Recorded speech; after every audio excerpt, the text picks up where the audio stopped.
Place au magazine du dimanche et comme annoncé, nous sommes avec M. Félicien Amani Ipou, préfet hors grade, directeur général de l'administration du territoire. Avec lui, nous allons faire le bilan de la 3e conférence des ministres africains en charge de l'état civil qui s'est tenue à Yamoussoukro. Monsieur le préfet, merci d'avoir accepté notre invitation. Merci beaucoup. Vous étiez le président du comité d'organisation des assises de Yamoussoukro. Avant de parler de cette conférence, dites-nous ce que c'est que l'état civil. Merci madame. L'état civil est un service administratif qui a vocation à retracer les événements qui constituent ou modifient l'état d'une personne. Alors, une fois on a fait cette définition, il faut arriver à une deuxième définition. Qu'est-ce que l'état d'une personne? L'état d'une personne, ce sont les éléments caractéristiques de sa vie, tels que sa naissance, son décès, son mariage. Et l'état civil a donc vocation à produire des actes pour retracer ces événements-là. Et justement, les ministres africains étaient réunis à Yamoussoukro pour examiner la question de l'état civil. Mais pourquoi?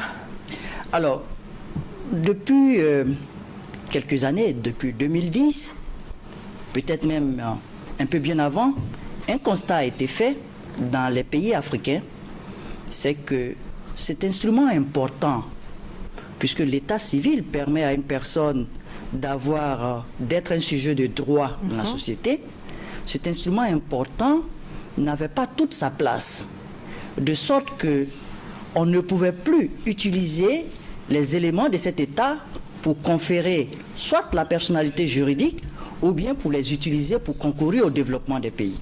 Ce constat ayant été fait, les ministres africains, après une première conférence, ont décidé désormais de se réunir régulièrement pour en parler et rechercher les solutions aux problèmes qui sont posés. Et cette année, le thème était promouvoir l'utilisation de l'état civil et des statistiques. Comment expliquez-vous ce thème?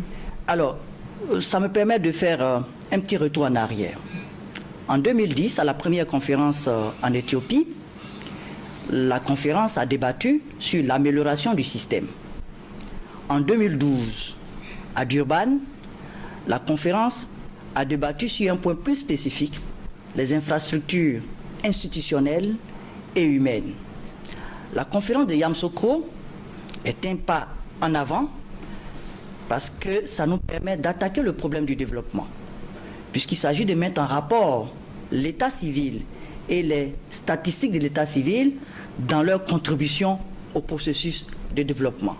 Cela est extrêmement important parce que quand on parle d'état civil, il ne faudrait pas voir uniquement la personnalité juridique que l'acte d'état civil confère à une personne, mais l'état civil, à travers ses statistiques, permet de développer, permet de planifier.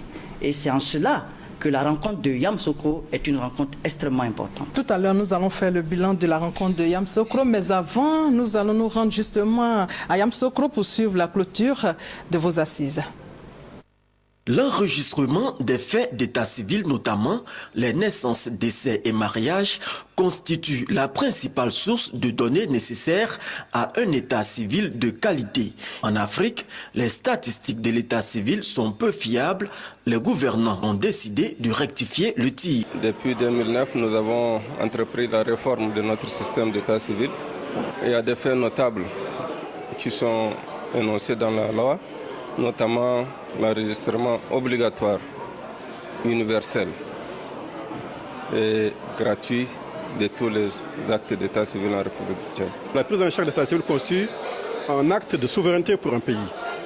Au moment où nos pays sont menacés, perturbés même, ou souvent menacés par leur propre existence, par des groupuscules terroristes ou des groupuscules extrémistes, de tout trafic, il est important de savoir qui est la population, qui est qui.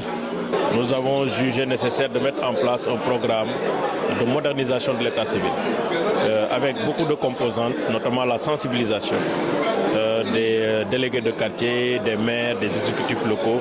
En Côte d'Ivoire, le ministère de la Santé a décidé d'être en première ligne en ce qui concerne les enregistrements des enfants à l'état civil dès leur naissance. En Côte d'Ivoire, les projets pilotes d'enregistrement des naissances et des décès via le mobile dans la communauté et le déplacement des officiers d'état civil dans les centres de santé dans 5 régions sanitaires pour la collecte a permis une amélioration notable de la saisie du taux de couverture des déclarations et des enregistrements à l'état civil. Le défi serait donc de passer à échelle et de pérenniser l'activité par un financement adéquat. Pour le ministre de l'Intérieur, Ahmed Bakayoko, il faut aller plus loin en créant les conditions de partage des statistiques de l'état civil entre les pays africains. En Afrique, nous avons beaucoup de données, mais des données qui ne se parlent pas. Aucune possibilité en Côte d'Ivoire d'avoir toutes les informations sur un individu parce qu'il vient de notre pays d'Afrique. Parce que les données ne se parlent pas intelligemment, ne se croisent pas. C'est possible. Si nous en avons l'ambition, et c'est ici que nous devons tracer les sillons pour évoluer vers ce qu'identifiant unique. Les participants à cette 3e conférence des ministres en charge de l'état civil ont souhaité que les gouvernements de l'Union africaine décrètent la décennie 2015-2024, décennie de l'état civil et des statistiques de l'état civil. Monsieur le directeur général, vous l'avez entendu, la décennie 2015-2024 doit être consacrée décennie de l'état civil. C'est entre autres l'une des résolutions adoptées au cours de cette réunion, la 3e du genre en Afrique. Comment comptez-vous relever ce défi? Alors, d'abord, cette résolution est essentielle et elle provient de ce que, dans son allocution d'ouverture, le ministre d'État avait proposé à ses pairs que chaque année, en Afrique, dans chaque pays, nous ayons une journée de l'état civil. C'est dans cette dynamique générale qu'on a abouti, bien sûr, à la décennie de l'état civil. Alors, chaque pays, sur la base de cette déclaration, doit pouvoir adopter les mesures les plus appropriées, de sorte qu'au terme de la décennie, les systèmes d'état civil, les systèmes de statistiques de nos pays soient capables de générer les informations fiables pour le développement de nos États. Beaucoup reste donc à faire. Oui, beaucoup reste à faire, mais à partir de l'instant où il y a une prise de conscience collective et que la conférence des ministres africains chargés de l'état civil est désormais une conférence de l'Union africaine, une rencontre biennale de tous les ministres en charge de l'état civil, mais également des ministres de la Santé.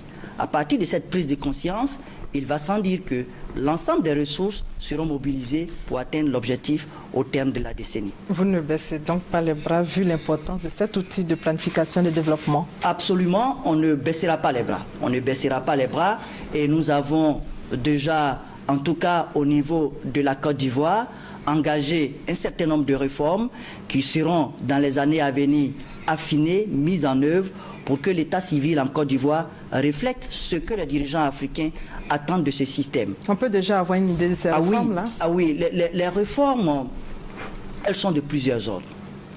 Le gouvernement ivoirien a mis en place le programme de modernisation de l'état civil, qui est un programme qui doit permettre à notre système, à terme, de pouvoir sécuriser l'état civil, de pouvoir capter tous les faits d'état civil. Je rappelle qu'aujourd'hui, déclarer à l'état civil, c'est aller à la sous-préfecture, c'est aller à la mairie. Mais cela ne suffit pas. C'est pourquoi nous n'avons pas un taux de couverture exhaustif. Pour les statistiques, nous avons 65% des enfants de moins de 5 ans qui sont déclarés à l'état civil. Et le reste. Donc l'idée à travers le programme de modernisation, c'est de créer d'autres mécanismes de déclaration. De sorte à ce que tous les faits d'état civil, les naissances, les décès, les mariages soient captés et qu'on ait une base de données exhaustive. Et pour le faire, on a défini dans le programme ce qu'on appelle les nouveaux mécanismes de déclaration. Et parmi ces nouveaux mécanismes, il y a la déclaration via le mobile et nous avons déjà fait un texte pour procéder à des déclarations de faits d'état civil à travers le mobile, donc à travers les nouvelles technologies. En clair, quel sera l'apport des statistiques dans l'utilisation de l'état civil de façon plus claire? Absolument. Alors, l'état civil fournit les meilleures statistiques pour le développement. Pourquoi? Parce que l'état civil, c'est la collecte quotidienne, systématique et permanente. Contrairement aux autres systèmes de statistiques qui mesure les données de population sur des périodes de 10 ans, de 15 ans, l'état civil fournit tous les jours des éléments statistiques. Donc ces éléments-là permettent de mieux planifier le développement à très court terme, à moyen terme et à long terme. C'est d'un intérêt que les autres formes de collecte d'informations n'ont pas. Revenons aux assises de Yamoussoukro. Quel bilan faites-vous? Alors, le bilan, il est porteur d'espoir, dans la mesure où les assises de Yamoussoukro ont décidé, vous l'avez souligné tout à l'heure lors de votre propos, de décréter la décennie de l'état civil. C'est une prise de conscience générale. Dans le cadre de cette décennie, chaque pays, et la Côte d'Ivoire aussi, nous allons travailler. Deuxième chose, c'est la mobilisation des ressources. Puisqu'il y a une réforme à faire, il faut des ressources pour conduire cette réforme-là. Et je crois que la déclaration des ministres là-dessus permet d'envisager des perspectives heureuses, puisque des institutions internationales comme la Commission de l'Union africaine, comme la Commission économique de l'Afrique et la BAD vont s'engager à accompagner nos États dans la recherche des ressources pour traduire en acte les réformes que nous allons engager. Et comment la Côte d'Ivoire réagit-elle face à ce projet? C'est notre dernière préoccupation. Alors, la réaction, elle a été prompte et spontanée, puisque dès la fin des assises, le ministre d'État, ministre de l'Intérieur et de la Sécurité a instruit la Direction générale de l'administration du territoire d'engager immédiatement avec toutes les parties prenantes les différentes démarches et les différentes étapes pour que la Côte d'Ivoire, dans le cadre de cette réforme, puisse apporter son concours, partager son expérience, mais aussi atteindre l'objectif qui est fixé au terme de la décennie. Merci, Monsieur le Préfet.